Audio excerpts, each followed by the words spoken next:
Hi, Paul. Thank you so much for being here today. We're super excited to get to interview you. I would love if you could introduce yourself.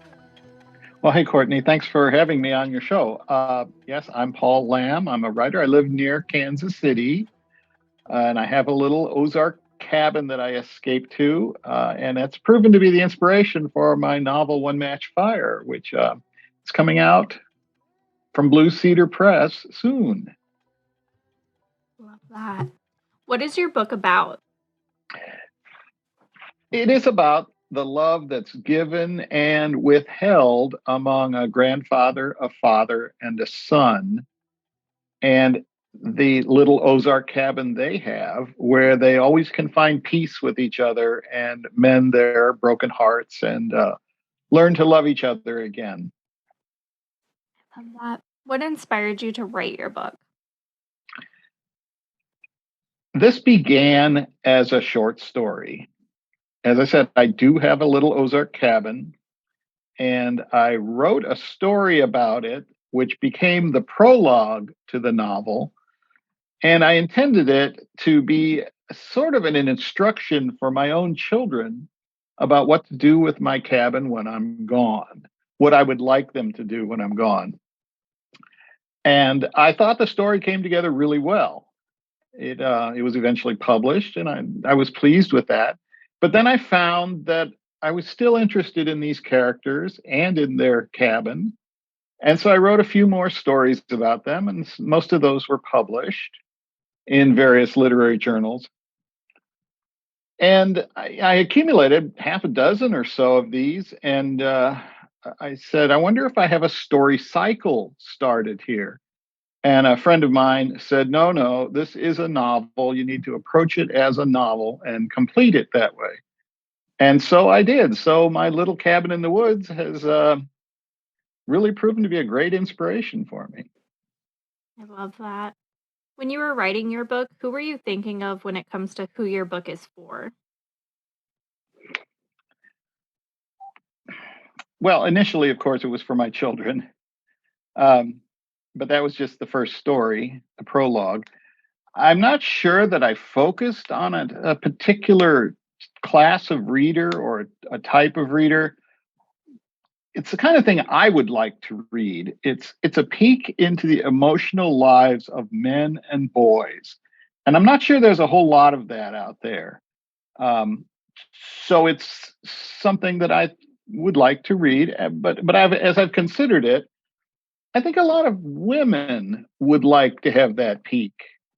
Girlfriends and wives and moms and sisters and even daughters. What's this man thinking? What's it like to be a man and to have male relationships? And so I like to think that it has a very broad appeal. We'll find out, but I guess that's as close as I can come to an answer for that. Love that. How long have you been writing, and what made you really sit down and start to write your novel? I have been writing as far back as I can remember, even as a child. I can remember writing stories and reading them to my mother when I was old enough to write and think independently. Um, I started out writing feature articles for magazines and newspapers, and that was as a freelance. And it was things that interested me, natural history, a lot of local information. A few business publications in town latched on to me, and I wrote some business related articles, which were dry as dust and ancient history to me now. Um, but all along, I was thinking I really wanted to write fiction. I didn't quite know what kind of fiction, whether it would be a genre like science fiction or young adult or cozy mysteries or anything like that. So I tried a bunch of different things. And I was trying to be very earnest about it, even though it was, just my hobby because I was working full time and raising a family and meeting a mortgage and paying grocery bills and things like that. But I went to a writers' conference in Nebraska. I know that sounds like a made up place, but Nebraska is a real place. I've been there.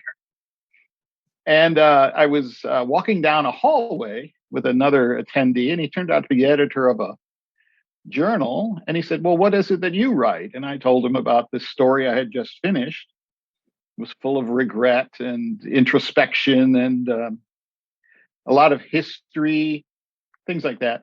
And he said, "Well, send it to me. I'd like to see it." And I did. And he said, "I want to publish this." And so I was over the moon because that was my very first published short story. And I thought the door had opened then, and it had. Now, that was in 1991, long time ago, more than 30 years now. And I've been writing fiction ever since. I pretty much gave up on the feature side of things. Um, and I prefer the fiction. I'm in control there. It's more satisfying.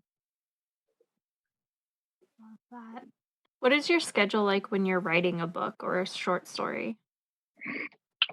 I wish I could tell you I had a schedule anymore. Before, I was getting up freakishly early at 3:30 in the morning. And this was on the weekends because I was still working for the man then. And I would write 4 or 5 hours in the darkness in the quiet house with my pitcher of iced tea, unsweetened iced tea.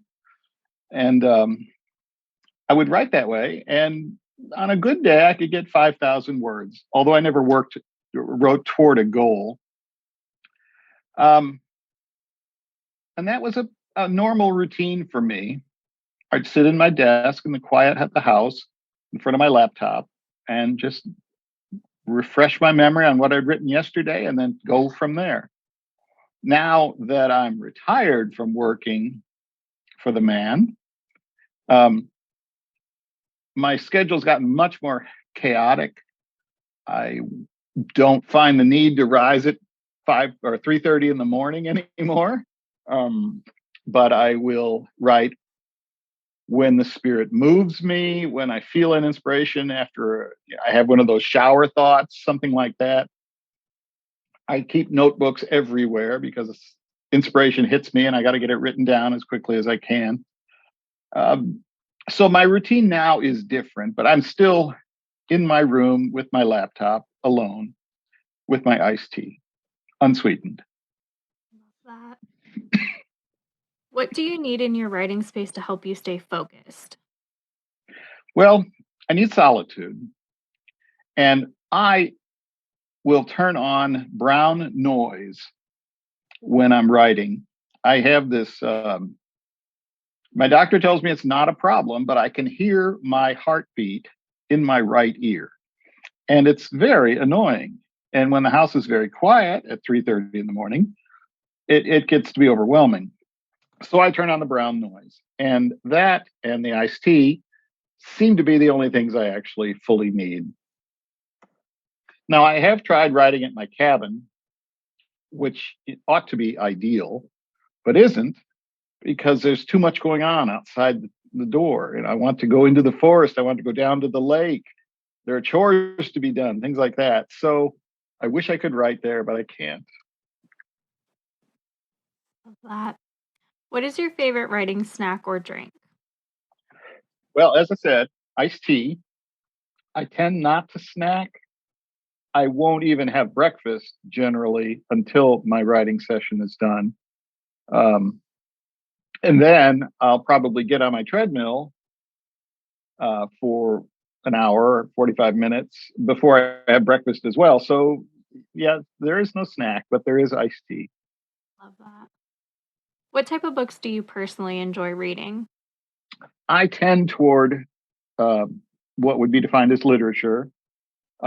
Modern, I'm reading a lot of contemporary writing now. Difficult things, I'm not afraid of difficult things. Um, Sometimes I don't feel like they were worth the effort I had to put into them, but other times they really pay off. I I have I've I've read Moby Dick 4 times, and I just feel like I'm beginning to have read it.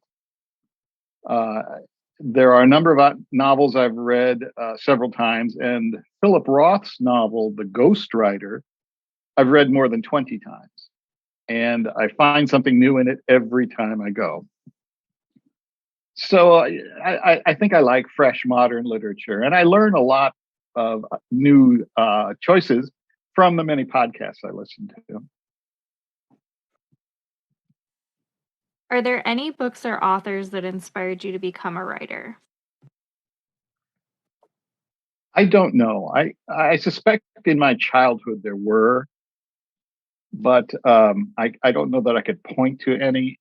Um, I can remember reading Dracula, the Bram Stoker novel, and I think that must have been in eighth grade because my high school English teacher asked me what my favorite book was, and I remember saying Dracula. He said, "Well, that's basically plot driven, and you probably like the plot, but there's more to fiction than just plots." And I think that might have been an eye opening moment for me. Now, as far as influences, I don't know. I don't want to be influenced. I don't want to be imitating someone's style or so forth. But when I'm reading, I see a lot of things like, yeah, that's exactly how I would have worded that sentence, that kind of thing. So either there's some sort of universal truth or I am being influenced. Love that. What type of books did you grow up reading? Did you have an all-time favorite? I was reading everything, um, anything I could get my hands on. There was a mall bookstore about a mile from my house when I was growing up. And I would walk there and find something and take my hard earned allowance or money that I would have earned doing whatever and bought myself books to read. And it was an eclectic mix, some nonfiction, mostly fiction. Somewhere along the lines, I started reading Joseph Conrad and as a high school kid, and really liking that. And I guess that was my introduction to the more classic end of literature. And I've read a lot since then. But favorites among my childhood, I'm not sure that I could point to anything specifically.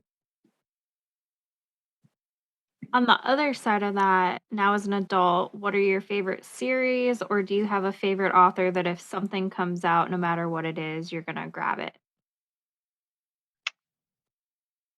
There are two authors who I've read their entire canon, and that's Philip Roth and the British writer Iris Murdoch. Now, they're both deceased, so there's nothing new coming from those people. Actually, all these things get dredged out of nowhere, and new works from whoever come out. So, it could still happen. But nowadays, I like Salman Rushdie. I'll always give a try on whatever he comes out with. Um, I like Elizabeth Strout's work, and she has a new one out. She seems to be revisiting the same characters over and over, but I guess that suggests that there are just so many ways to look at individuals. I don't really read series so much as authors who write a lot of books. That someone who's just starting out to read, picking up books again, what advice would you give them? Well, guess I would suggest that they try a lot of different things and really go outside their normal range, even their comfort zone, uh, to see if their tastes have changed or expanded. Find things that they'd never known existed before, and give everything a fair try. Love that. On the other side of that, what advice would you give someone who's just starting to write their own book? Wow.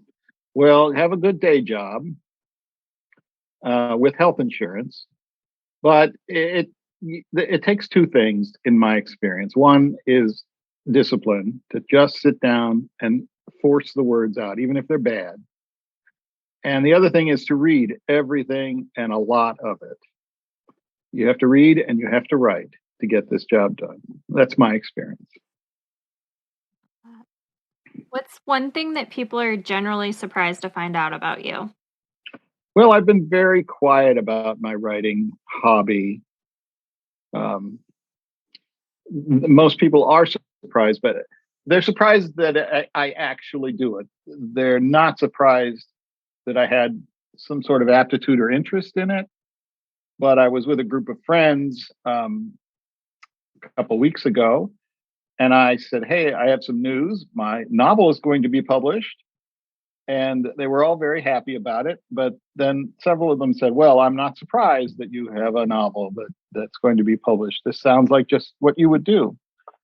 But I think a number of my siblings, I have so many siblings, a number of them were very surprised when I announced the publication.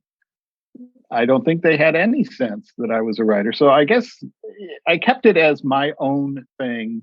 Um, I grew up in a large family, and you didn't have a whole lot of your own things. And so this was one that I kept close to my chest. Love that. Is there anything you would like to say or add? That's a good question. I I'm finding out what a big community the writing world is. It's a solitary effort, but it isn't a solitary community. There are people of all calibers, all interests in writing, all skill levels, and they all seem to be part of the same team.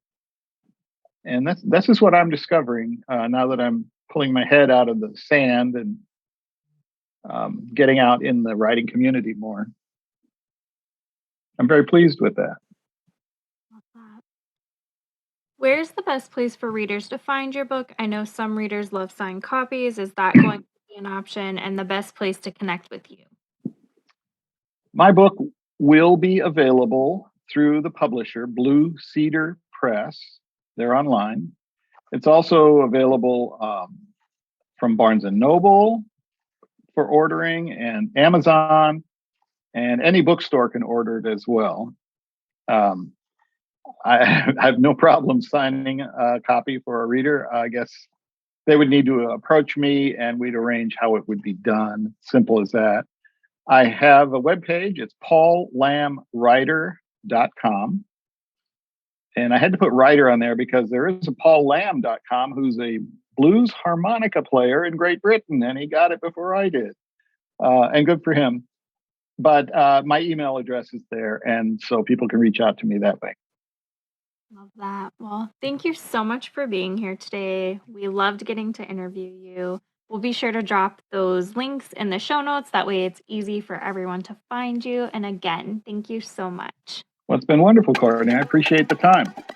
Thank you.